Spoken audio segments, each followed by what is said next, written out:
Hi, and welcome to another episode of the Thoughtful Talent Show. I'm Jen Werner from Jen Werner Coaching. And I'm Chad Ahern from Talent Teams Consulting. And today we are pleased to welcome a fellow Gallup certified strengths coach and my good friend, Chris Heinz. Welcome, Chris. Thanks, Chad. Thanks, Jen. Yeah, we've invited Chris here to talk about the CliftonStrengths talent theme of empathy. Chris, by way of introducing him, coaches and trains business professionals to align their life and work with their personality, purpose, and priorities. He's led over 250 workshops for various organizations. Chris and his family are based in the lovely Charlottesville, Virginia, where he runs his own business, Chris Heinz Co., and teaches for the Trinity Fellows leadership program. You can find him at chrisheinz.com. We also actually learned from Chris in our pre-show that you have an upcoming challenge program. I was wondering if maybe you want to take a couple, a minute maybe to give us a lowdown and maybe let our listeners who catch this episode in time, how they might be able to sign up for it. I would love to. I'm going to put the mic to you now. Great. Thanks, Chad and Jen, again for having me. I love that you're highlighting specific talent themes so we all can grow from one another. So that's cool. Yeah, listeners. So we're doing this challenge starting March 6th. It's a week-long challenge, and the title of it is 5-Day Ideal Life and Work Challenge. What I find is that some people are doing really well at work. Some people are doing really well in home life, but aren't really thinking about the connections or the relationship between work and life. And so what we're going to do is take 5 days in a row that week, March 6th week, of some daily training, some reflections, exercises to really help folks think about things like a whole life inventory, work mindset, living from your core values, identifying your core values, pay attention to your personality, and then also coming out of that, creating action steps and habits. So you really do feel like you have a cohesive, congruent life and work mix. So we'd love for any of you to jump on board. It's free, totally free. You can go to chrisheinz.com/challenge. So chrisheinz.com/challenge, sign up, get in the mix. We'd love to have you. Awesome. That sounds fantastic and really engaging. And it actually is kind of a nice lead into our episode today, because if we're talking about empathy and the emotional wavelengths that impact us all, that sounds like a really interesting way to approach it. So thank you very much for letting our listeners maybe get a first snap at signing up. We, as I said, are really happy to have you here to talk about empathy, particularly since I know for myself, this theme is not particularly high. It's number 15 in my order. So it's actually one of my first few supporting talent themes, those that I don't use on a necessarily daily basis. So I want to start us off. First, Jen, I want to invite you. I know I normally read this, but since I've had the pleasure of introducing Chris, love for you to read us off how Gallup defines this theme to start us all off, and then maybe also tell us about where this theme falls for you. Yeah, sure. So, and for Gallup, they define this as people exceptionally talented in the empathy theme can sense others people's feelings by imagining themselves in others' lives or situations. So like Chad said, I wouldn't call it a supporting strength for me. I do count it as one of my dominants, but it is number 10 for me. That's where it falls. So as it doesn't have the strength and passion that I believe your empathy probably does, as yours is within your top 5. So we're excited to have you here today to share with us like how this shows up for you and just tips and tricks from someone who actually has empathy high. So that leads us into our very first question that we wanted to pose to you, and I get the pleasure, given I invited you on, of asking you first, where does this theme fall for you? Jen kind of highlighted that we know it falls in your top 5, but for our listeners, where exactly does it fall? And then maybe if you could start to share with us about kind of how this theme shows up for you? I know we're going to get to the sort of positives and negatives of how it can impact your life in a minute, but just generally, how does this show up and play out in your life? Yeah. Well, for me, empathy is number 4 Nice. in my top 5. And so it's my highest relationship building talent in my top 5. And I rely on it all the time to do the work that I do and to relate to people the way I do. So generally, I can sense what others are feeling. I'm often paying attention to what others may be experiencing or feeling. So I walk into a room, my radar's kind of up, and I'm like, who's feeling what? It also helps me pay attention to other people. I'm like very acutely aware of who's in the room and what may matter to them. So I'm really kind of dialed into the who in a room or in a situation. I very naturally understand other people's perspectives, or I seek to understand other people's perspectives. I often will bring the other point of view in to a room if I feel like it's missing. I think harmony can do that often also, but I want to bring in other relevant points of view and put myself in other people's shoes. So I find myself often sort of defending other perspectives or other points of view that I think shouldn't be left out. Generally too, it really helps me be in tune with family members and friends, people who really matter to me.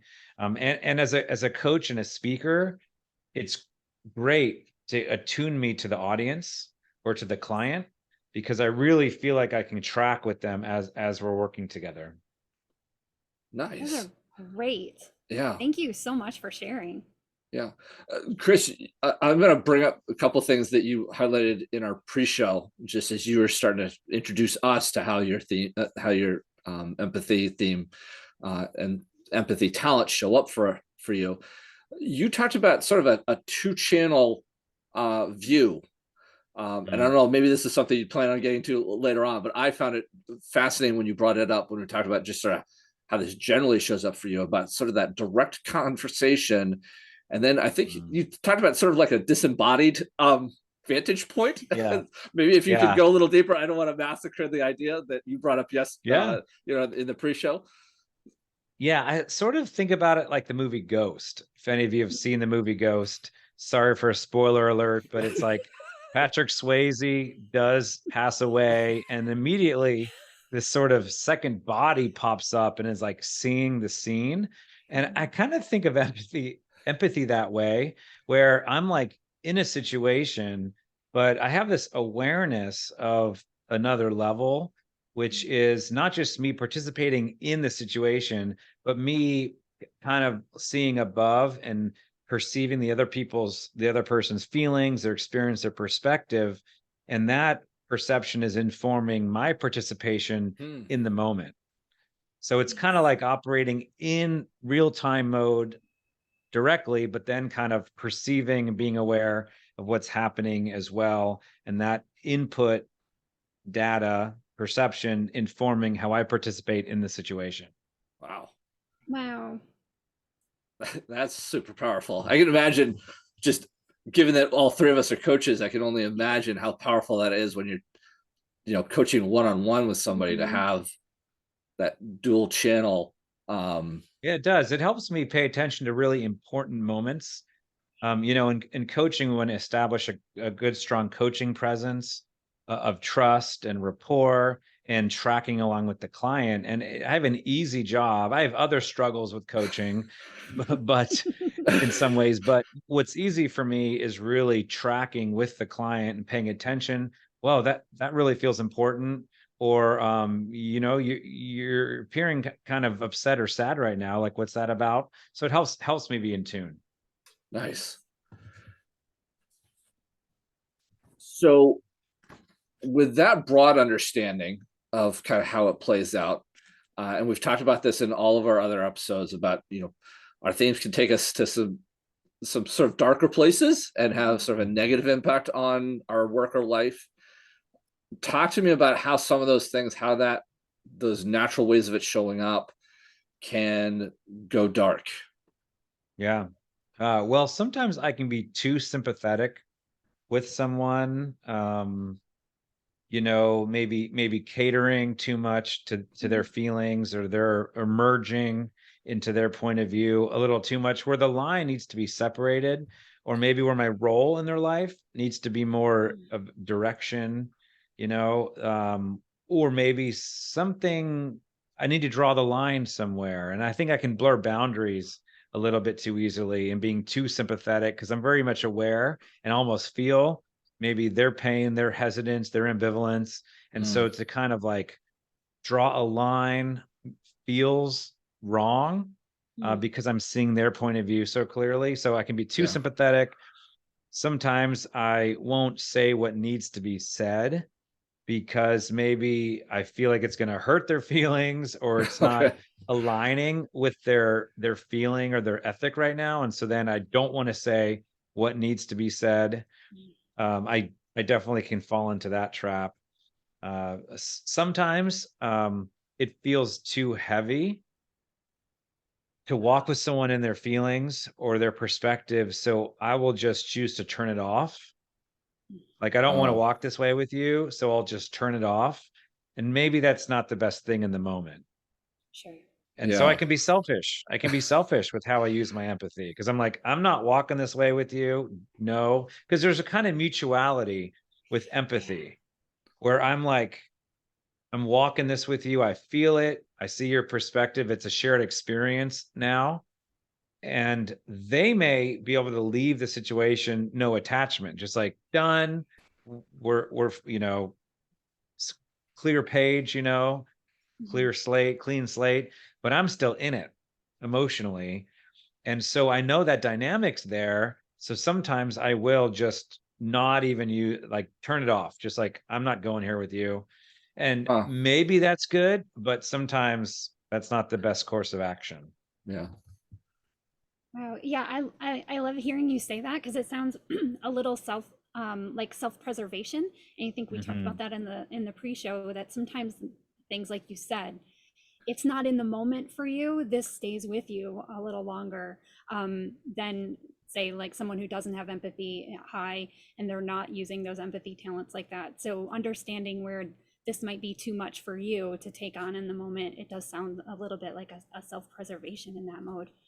Do you have anything else to share about how this might show up in that negative light, or can we flip it over to the positives? Oh yeah, we can flip it to the positive. Okay. Let's do that. All right. So what I love about it is that all of our themes, like Chad said, we like to call it our double-edged sword, or the dark side and the light side. So when we're using this in our best ways and it's really benefiting our life and work, share with us some of those things. And I'd love for you to touch back on that mutuality. We'd had that in our relator episode. If you missed that, go check that one out. But we talk about that deep sharing comes from a mutual place, and if there isn't that mutual sharing, we don't tend to continue those relationships. So I think it's a wonderful thing about the empathy theme as well. Mm-hmm. Go ahead with your Yeah, well, positives. some things I really appreciate about empathy is in my work of speaking or coaching or writing, it really helps me play to the audience. I will put myself in the audience shoes and think what will be helpful for them, what's extemporaneous, what doesn't matter, Oh, sure. throw that out, or what will be useful, what will be helpful. I really try to make my time, my words matter, you know, I'm pretty pragmatic and pretty practical. And so I think it helps me play to the audience and make mid-course corrections. If I'm like, strategic does that as well on the thinking side, Yeah. but for empathy, Mhm. I'm really able to kind of dial in, be attuned to the audience or the person in front of me and go, oh, let me change course here. Let me explain this a little bit more, like, or I'm going too deep. Let me back off. I'm really kind of watching and waiting to see what the response is, and I can adjust my approach. That's super Nice. helpful for me. I also uh, can appear to be caring and trustworthy, and it's not just a front. I really hope I am. But you know, when you open yourself up and empathize with others, that creates trust. It creates openness. You're approachable. And so that has really helped me in life and work, to just be known as someone who you can go to, you can trust, you can count on him because he's open emotionally. Mhm. That's been really good. I think I'm known as an approachable, caring person to others. I think empathy also. Oh, go ahead, Chad. Oh no, Do I you was want to just ask going to something? ask you. We talked a little bit about this. I know it came up in our later episode, and I know that we touched on a little bit on it in our pre-show with you about um, the caring almost coming over into like an advocate Mhm. sort of role. And I think you had briefly talked about how this sort of plays between like you, your wife, and your kids, and Yeah. trying to show appropriate care to each side, Hmm. but then sort of a mediator advocate.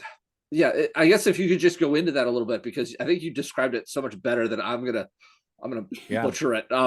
But because empathy is not super high, and I've come at things from much more of a like responsibility, and you need to get done what you need to get done, and Analytical. coming at it from that perspective. But um, given that both you and I have kids, I think that would be a really helpful example to share.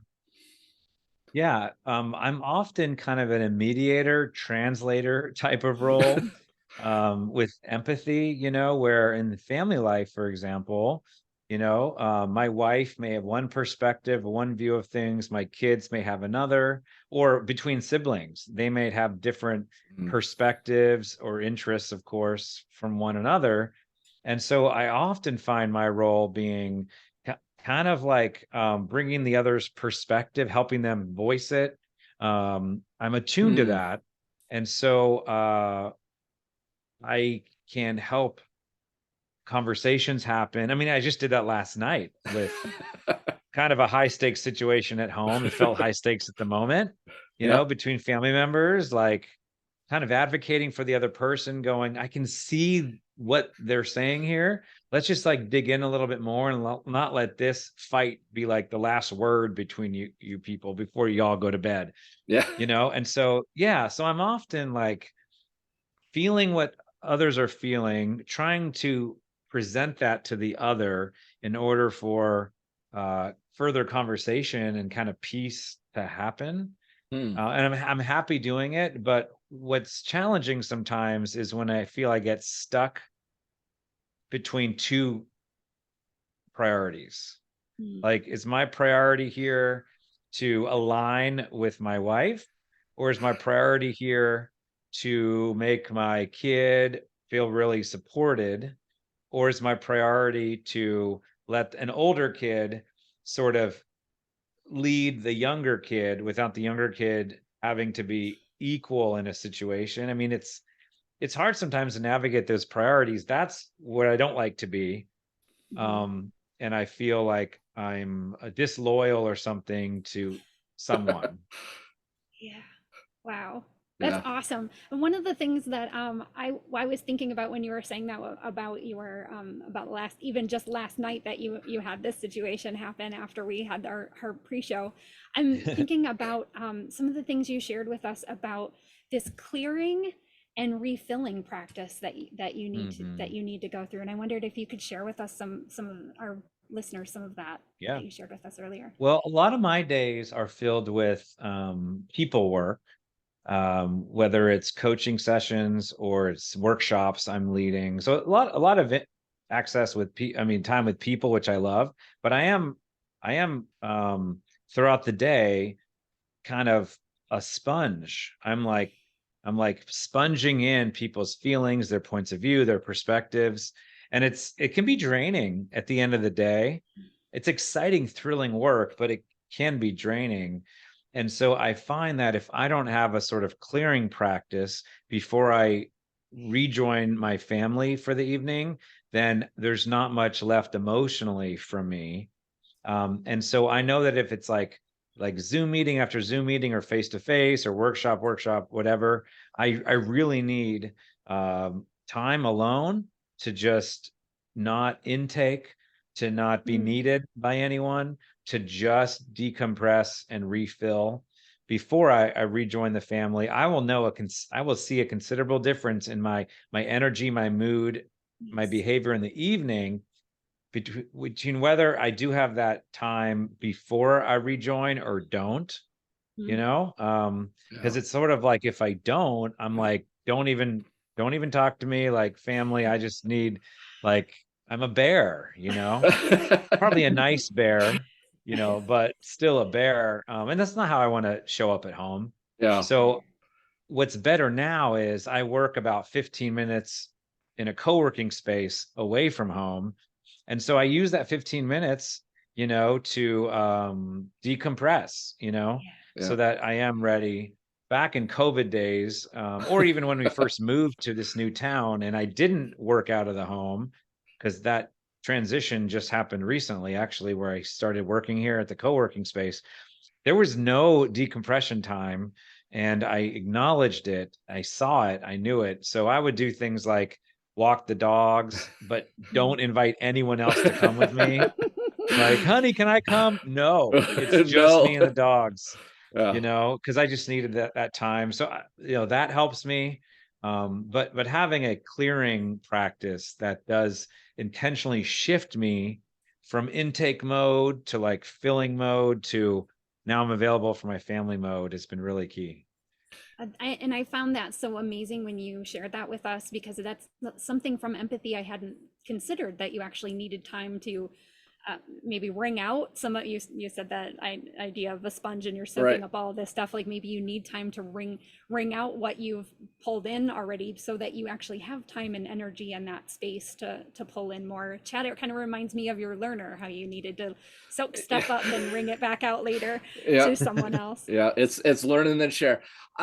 What I'm finding really powerful about this whole idea, and I know Chris is just one perspective on empathy, but I've heard similar things from other people I've coached with empathy, and what I'm just reflecting on is that for team leaders to recognize that if they have somebody with empathy on their team, that like them leaving maybe a few minutes early so that they have a decompression time, or taking that slightly extra long lunch, man, don't get caught up on the minutes, because those minutes are Yeah. valuable to somebody with empathy talents like yours, that I've been soaking up all this emotional energy, whether it's all morning or all day.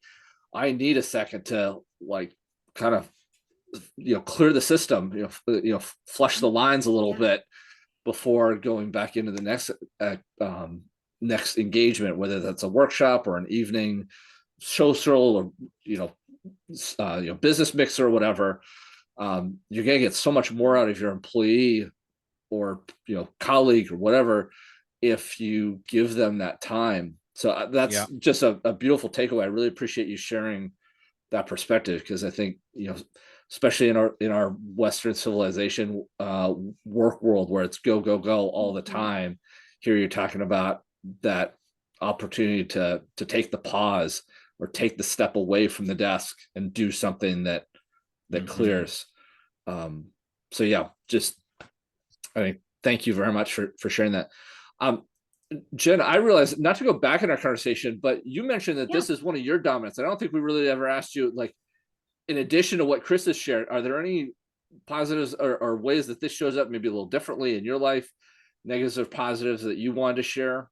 I just realized we kind of missed your voice because you do have this as a dominant, and I didn't want to leave you out of this. Sure. Sure. Yeah, it's a lot of what Chris is saying. I hadn't ever thought of the emotional, I guess I'm gonna use the word baggage, like that I'm like soaking up this energy from others, but I definitely have felt that in the past. It's it's a self-preservation game for me as well, and which is why I loved that Chris had highlighted that for him, because I do feel like there are conditions and moments in time when I'm like, I'm not sure that I need to be this invested in what's happening. And maybe I feel someone's oversharing, or perhaps this is going in a different direction than I'm comfortable with. And so I think my deliberative, we had talked about that a little bit in the pre-show. I think my deliberative is like, okay, hold on, like let me just take an assessment here if this is really where I want to go. But I definitely feel that. Another thing I've noticed, and I've always thought it came from my responsibility, but I also feel like empathy might have a lot to do with that, is if someone else is hurting, even if it's not my fault, I will take responsibility and maybe even apologize for something that someone else has done or something that someone else is going through. I had joked my whole life being from Michigan that it must be because I'm so close to Canada. I'm sorry all the time. But but I understand now after seeing my, seeing how my talents are at play, that empathy and responsibility put together, I do tend to take responsibility for other people's emotions a lot of times. And that's not necessarily healthy or helpful for me. So I just thought that was just really interesting to hear the difference when it is, a top 5 versus a little lower in the scale for me. Yeah. So now that you brought that up, Chad, I would love to go back to, you had even started with, you've noticed it in some of the people you've coached in the past. So how do we want to spotlight, like I'd love to spotlight some of the different people that maybe the 3 of us have coached in the past that had empathy, and how this theme might have shown up differently for them. Chris, I want to start with you because you're our guest. Do you have any ideas or images or things that you've noticed in other clients?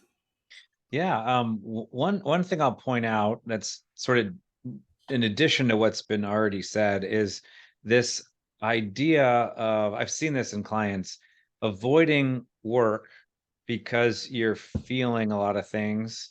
So it's sort of like you're feeling dragged down emotionally, and emotions feel very alive and real and strong. And so they're almost a deterrent from doing work, actually tactical, the tasks, all that stuff, can kind of executing. So an emphasis on feelings and relating away from a need to execute, because those feelings feel very real time, very much something I need to pay attention to right now. It's very present. And that can just get in the way of work that has to be done. And so some of the coaching I've done with clients, high empathy, it's sort of learning skills to be able to come back to feelings for you to revisit later, but not in a sort of finding a way to honor them, not disregard them, but just not lean into them, not do anything with them in the moment. Revisit them later because there are more pressing things to do, like maybe your job. Sure. And so that's a real life client example. I think it's a wonderful one too, because we've talked a lot about, especially in those moments where our strengths are coming on a little too strong. And we've talked a lot about this, like the power in the pause, like taking a moment to take a step back and like recenter, like this is important, but it's maybe not something I should be dealing with right now. And it sounds like that's worked for you, even in these like strong, or for others in these strong emotional cases. Yeah, it's great. I'm just gonna add one other thought to this. What I really loved about the way you described that, Chris, is that the person or persons that you were describing are essentially getting caught up in the executing on thinking about their feelings instead of executing on the things that they actually need to be executing on. So it's not that it's not, like you said, it's not that they're not important. It's that they're taking the additional time to execute on the thinking about, well, what am I feeling? Or that, as you said, they're very visceral, they're very real, they're almost tangible. I need to do something with this. And so you're taking time to, walk around with those, sort of walk around those emotions and figure out, well, where do I put these down? Or how do I process these so that they're manageable, so that then I can get to the work? But that's time away from the actual other work that you need to do, and Jen and I share responsibility really high. And, it is about the execute. I mean, Jen's got 4 executing themes in her top 5. So I guess very much the instinct to get stuff done. I just picking up on Jen's question, I wanted to add to the conversation. This is one of the few places where I feel like I actually have something to offer, because with empathy being 15 and it's not super high and super intense for me, but it's been really interesting. I've been working with a few people just over the last couple of months that have empathy fairly high on their list. And there were a couple of things that kind of struck out, and each one was a little different. So I had one that mentioned that you talked about sort of that emotional radar very early on, Chris. And this person said that they actually get a better read on individuals when they're in a group setting. And kind of the way that the image I at least came up with to understand it was, it's almost like being in a metro area and have a bunch of different radio stations. And by having the contrast, you could kind of tell, like, what's the country station, what's the rap station, what's the pop culture station. And so it was only by having that contrast versus just having a singular broadcast station, which was, well, this is what music looks like, you could start to differentiate the granularity, which I thought was absolutely fascinating. Really interesting. Yeah.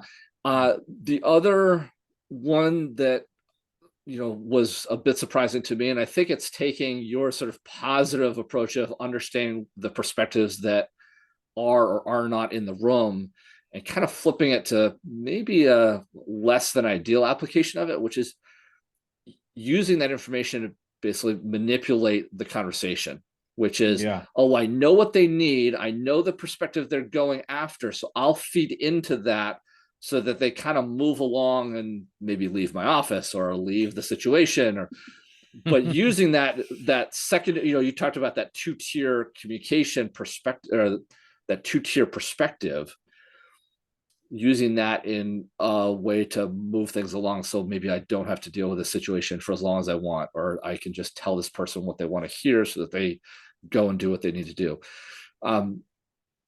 That's probably one that will, I'll want to hopefully continue to address with that particular coaching client, but I thought it was a very interesting initial read on the theme. And then the other one that I found really interesting, which was using empathy almost on yourself, which was using empathy to really kind of feel and understand their own emotions. And that was the first time I'd ever heard it used with an internal focus, instead of like what we've talked about, picking up what others are kind of broadcasting. What are the feelings coming into the situation? I just thought that was it was just another perspective, and not one that I'd heard about, especially, Chris and I get trained at the same time. And I know in our training session, our facilitators were really about, this is that sixth sense talent of, you can feel beyond the traditional five senses of taste, touch, sight, smell. And this is that sixth one that can get in the mix. And so to have it focus internally was new. Yeah. So. I don't think that happens automatically.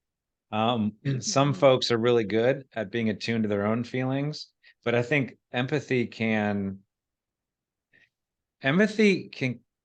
kind of cloud the feeling picture, because you can be sensing other people's feelings. There's residue of other people's feelings, and we have to work to go, how am I doing? Like checking in with ourselves and really go, what is I need to dust off those people's feelings and sort of be aware of what I'm feeling.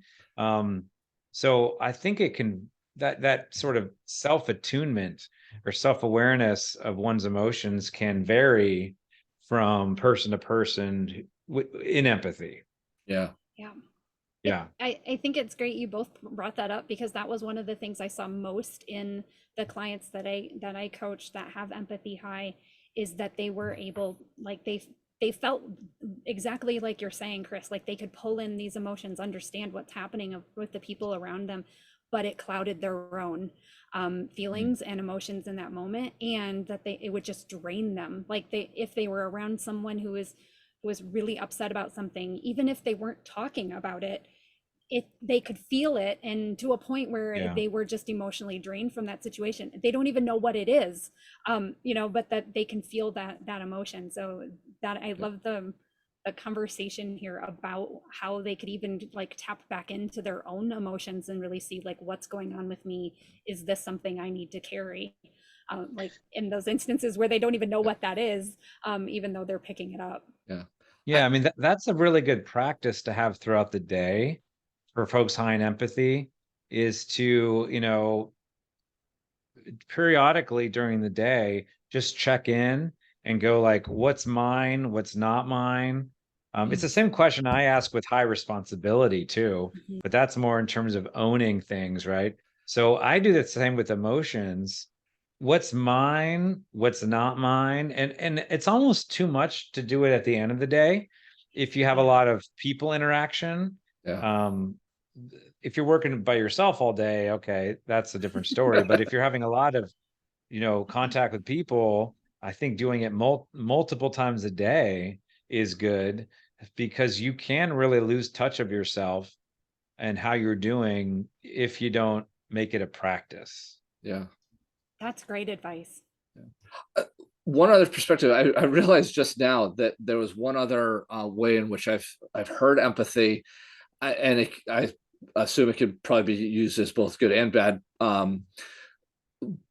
But I've heard from some people that have empathy that they almost have kind of premonitions about like something coming, like somebody's pregnant but they haven't told anybody yet, but just somebody with empathy like sitting next to them, they're like, something's up, isn't it? Is there something you want to share? I've heard that. Does that resonate with either of you? Like, if you sensed things that were about to happen, or you think it's going to happen, and then like 2 weeks later, something unfolds that like, yeah, that's kind of what I thought was going to happen. Jen, do you want to go first? Yeah. Yeah, only in that, and I think it comes from a different place for me a little bit, but it's that something's not said. Like there's something there that's happening and it's in the background. It's not being said, but like you can, like you said, you can feel it.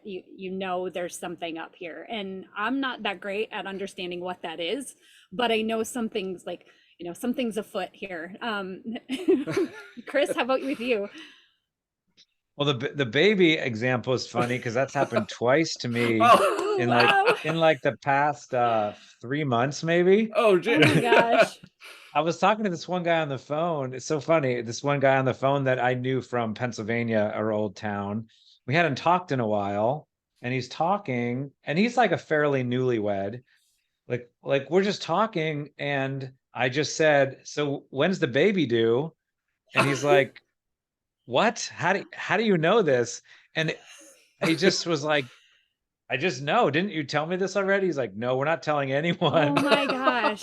So that was kind of interesting. And then the other one was similar, where I just knew the wife was pregnant before it was said. And yeah. so I'm not like the baby whisperer No, or anything like that. And I But didn't mean to jump on that example That's- as like the example, but it was I forget where empathy lands for my wife, but she has this weird sort of sixth sense around things that are going to happen at work or major announcements. Wow. And it brought up this whole thought process around feeling things and being aware at sort of that sixth sense level. Yeah. And I was just wondering if that plays out for either of you. And that's so Right. so if we want to keep focusing on the babies, great, but that was not the only place that I saw this happening, and want to just clarify that I was using that as purely one example.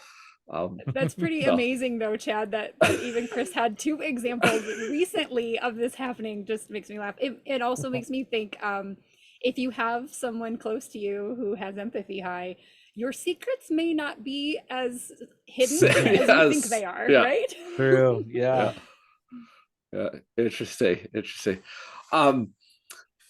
So we've had a lot of fun with this baby whispering thread, but I want to keep us moving along here. Think about other images we can use to think about this set of baby whisperer. Chris, when you think about this theme or trying to describe it to somebody, are there images that come to mind?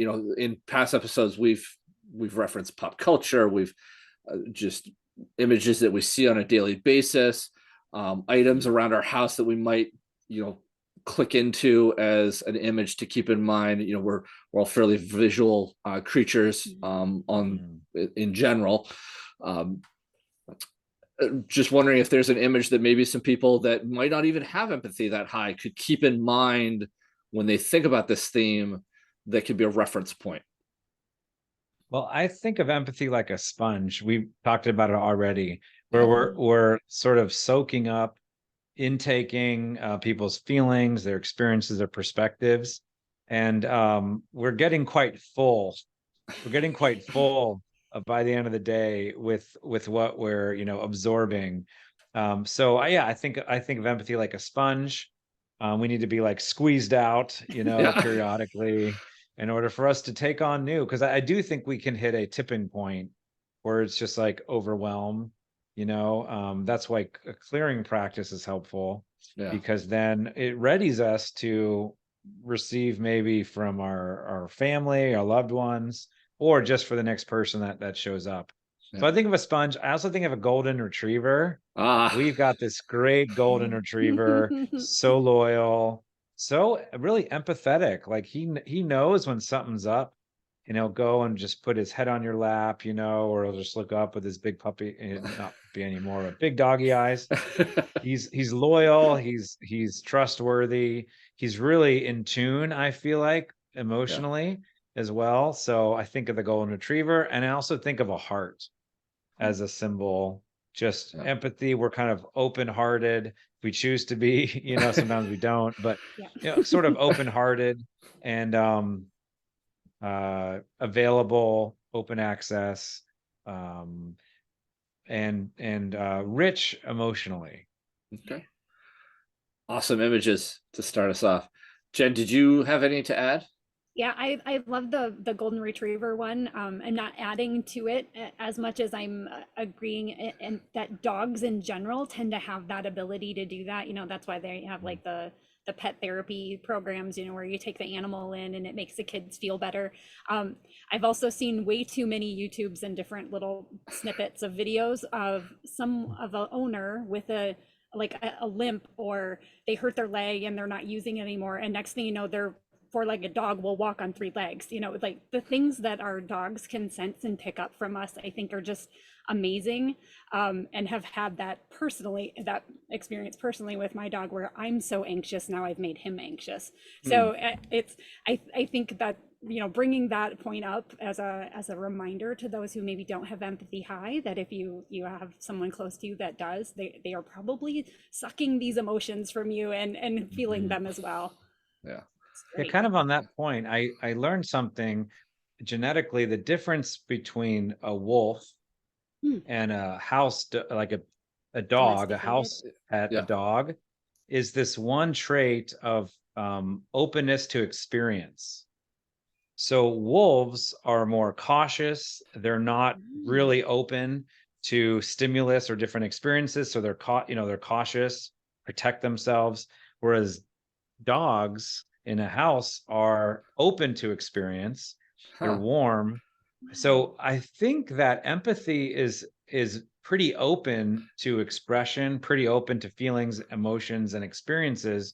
And so I think the golden retriever idea might actually be a pretty good image, because folks who are highly empathetic are kind of open to various expressions, experiences in their environment. So great. Yeah. That's interesting about wolves. I didn't know that. Thanks for the little extra tip there. Thanks, Netflix. Thanks, Netflix. Chad, did you have any images? Yeah, so I've already brought up sort of the emotional radar station, whether you're broadcasting or receiving. But I think that there was another one that really kind of struck me, particularly when we were talking in our pre-show about, both of you have brought up this mutuality of, openness, and whether you're kind of sharing. And when we're talking about that, I started to think about, for those of you that are Star Trek fans, that Spock mind meld, where the reaching in and really trying to understand how somebody's feeling, but then there's also got to be a little bit of openness. I mean, I think Spock says in one of the movies, it works better when the person actually wants to participate or will allow me to enter their mind. So that was one image that sort of struck me when both of you were talking about the mutuality aspect of this set of this set of themes, these set of talents. Sorry, I got tongue tied. So yeah, that would be the only other image I had. I being a dog guy myself, I completely get the dog analogy. So I'll throw a little extra, thumbs up on that one too. So, so moving away from images and how you've kind of lived this out for yourself, one of the things we've always liked to try and cover in these episodes is start to think about the impact on teams, right? By nature, we're usually a pretty collaborative species. We're in work environments where we tend to build collaborations, and as strengths coaches, we know that we need each other, but we also know that each talent theme can go kind of dark or have a negative impact on a team. And so I'm going to open this up to you, Chris, first. If you could think about maybe a couple potential negative impacts, particularly as we think about a leader that might have empathy, and then also if you want to maybe answer for sort of an individual contributor, or somebody that's not necessarily leading the team but is actively contributing, if they're bringing in their empathy a little hot, or not at all, what are the negative implications? Yeah, well, I think a negative implication for a team leader might be sort of being too attuned to the person's feelings. So not giving him or her real feedback, critical feedback, maybe not holding him or her accountable, because you're sort of so wrapped up in the person's feelings and personal experience that you're not saying what needs to be said or doing what needs to be done. I think that could be a negative on a leader.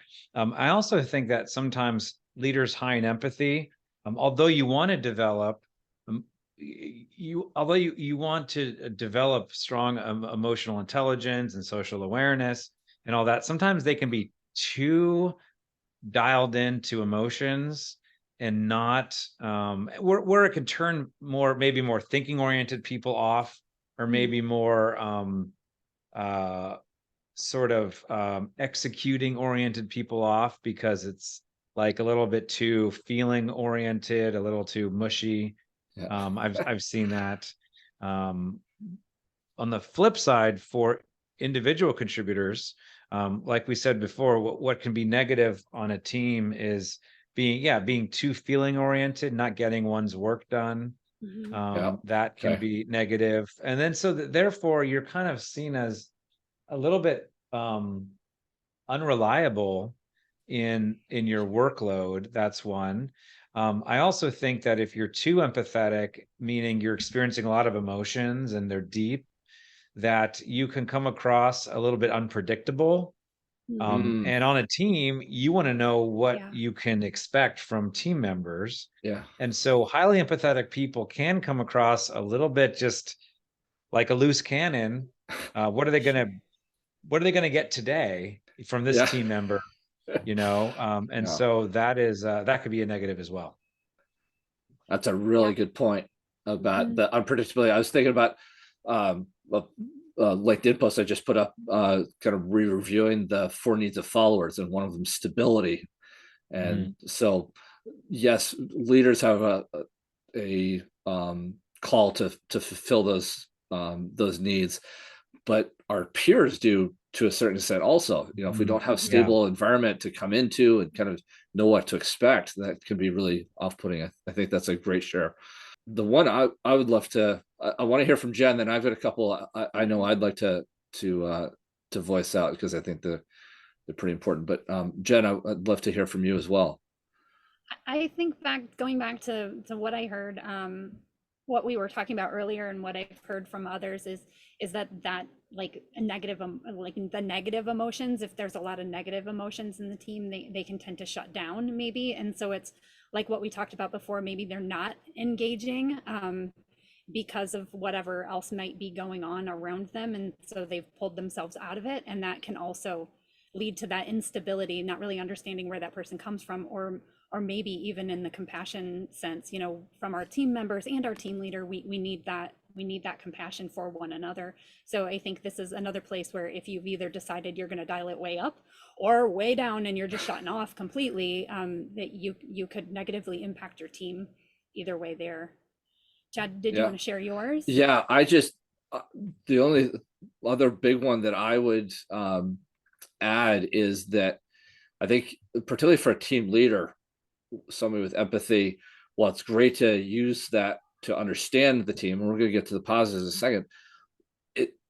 When it comes to decision making and leading almost too much with intuition versus what the data might be telling you. Now, I will, Sure. for full disclosure, I've analytical as number 5. So I, you know, very much love a black and white answer, something that's data driven, that's been metriced out. You know, those all things are appealing to me. But if you've got a bunch of, you know, me like people on your team, and you as a team leader are going, well, my empathy and my intuition is telling me we're going to go in this opposite direction, you really start to cause a rift with those around you that might be looking for, you know, how are we actually thinking through decisions instead of just gut feel. So I think that's something that, you know, particularly if they go too far, they might start to ignore solid data.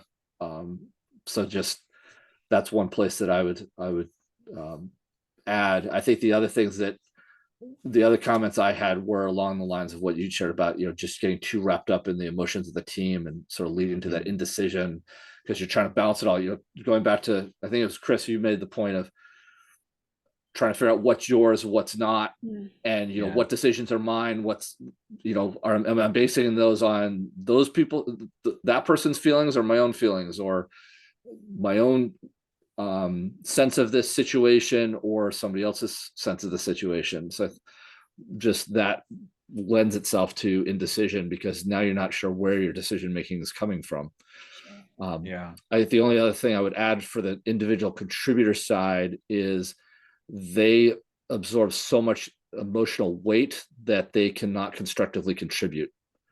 That I think that's in line with some of what you shared already, is that they just become so overwhelmed. It's kind of going back to that, you know, I can't get my work done, but now you're in a team situation. Now you can't even positively contribute, never mind get your own work done. So, yeah. So let's pull this back to like how we can positively contribute to the team, whether from the team leader's perspective and the team in the individual contributors. I'd love to hear your insights on how you feel this talent can help us, Chris.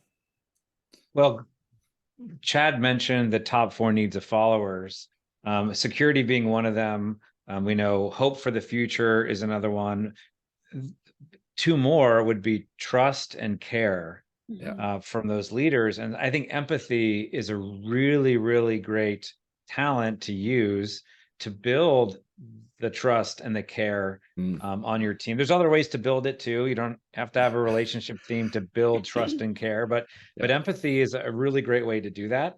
And so if you can empathize with your team, express regard for their feelings and their experiences, be in tune with them, like that's going to be a commodity really for you as a leader. So that's great. I also think that if you have high empathy, you have a pretty good pulse of the team itself, what the team's thinking, feeling.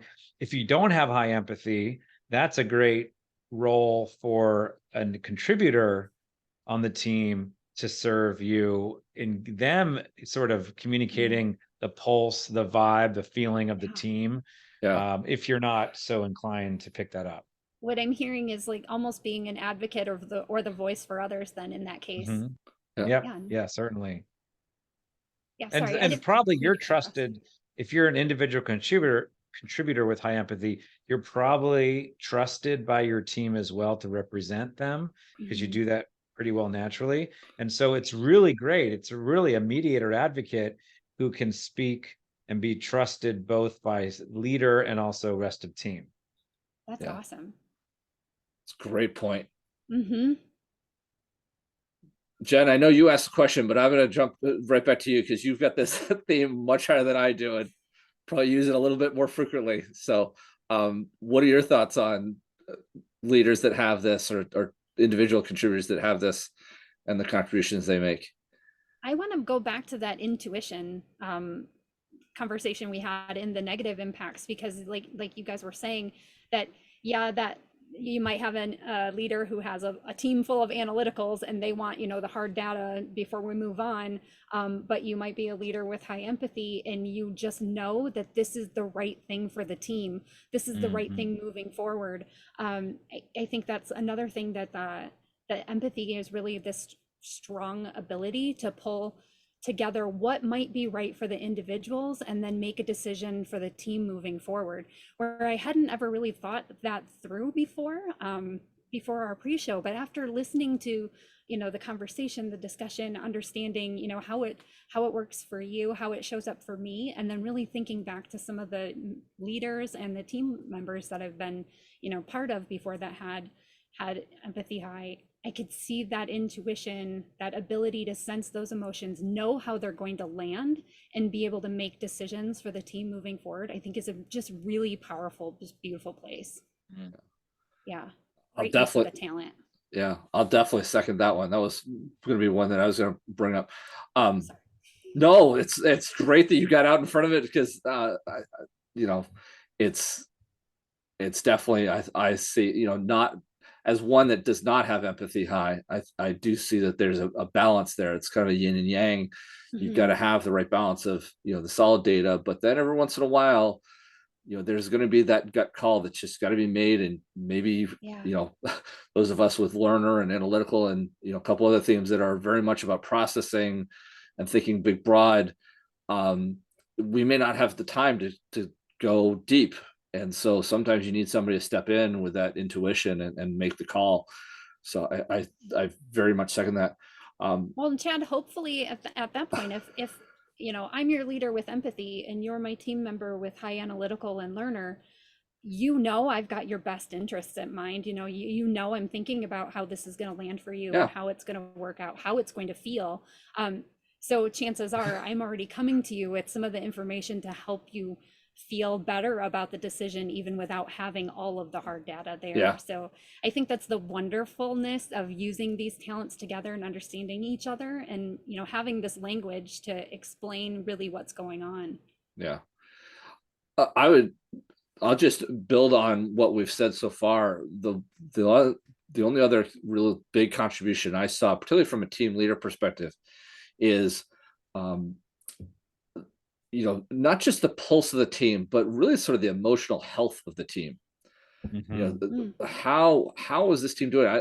I got reflecting on this after we held our pre-show, and thinking about the last 2 years in terms of coming out of a lot of change and how people are feeling about all of it, and just be able to accurately describe that emotional state and kind of surfacing that for whether it's team discussion or whether you're being the advocate further up into the organization. If you're a frontline leader, are you reporting to a VP or a C-suite person, and really be able to verbalize that emotional health of where your frontline people are at, I think could be really a great contribution of these talents, and how they can be used to improve the team and to be that advocate for the team. Okay, so as we wrap the show up, we always like to sort of come to some summary points, so that especially if somebody's come to this far into the show, we've covered a lot of ground. Chris and Jen, I really want to invite both of you to maybe throw out, what are one or two things that you really think people should keep in mind, very top line thoughts on these talent themes, and maybe how to engage people who have them, or if you've got them, how to use them in their best way. Yeah, go ahead, Chris. All right. Well, I think of empathy as being aware of other people's feelings and experiences, as well as advocating for other people. And so there's this dual kind of awareness and advocating that happens with empathy, which is really powerful. That's one. Another thing I would say is that I think empathy gives validity and attention to people's feelings and experiences in a way that we will feel known deeply by folks high in empathy. I think that is a treasure that others with high in empathy can offer the world, is the sense of you being known in deep ways, you feeling validated, paid attention to, and advocated for through this wonderful talent theme of empathy. Oh, that was beautifully Awesome. said. Beautifully said. I'm not sure I'd be able to summarize it that well. So thank you, Chris. That's Very good. awesome. Jen, do you want to add any extra points to that, or like I feel just like let that was a sit? mic drop moment. Yeah, that was beautiful, Chris, because that is something, knowing that it's not terribly high for me, but knowing I have others that are close to me that have empathy high, that is how they make me feel. I know I'm validated and loved, and that they truly can sense my emotions and take that on to help me get through whatever that might be, in the moment. And I just think that's a beautiful place to come with this talent, and I'm so glad you said it. Thank you. You're welcome. So if you've enjoyed what you've heard, we encourage you to leave reviews, leave us comments. We're going to have Chris's contact information in the show notes, especially his link to the challenge. But we just encourage you to come back and keep listening. We're going to keep having coaches like Chris on to keep exploring a lot of the other CliftonStrengths talent themes. And with that, I'm going to thank again our wonderful guest, Chris, my fellow co-host, Jen, and we're going to wish everybody a great day. And thank you for listening. So thank you. Thanks. Have a great day, everyone.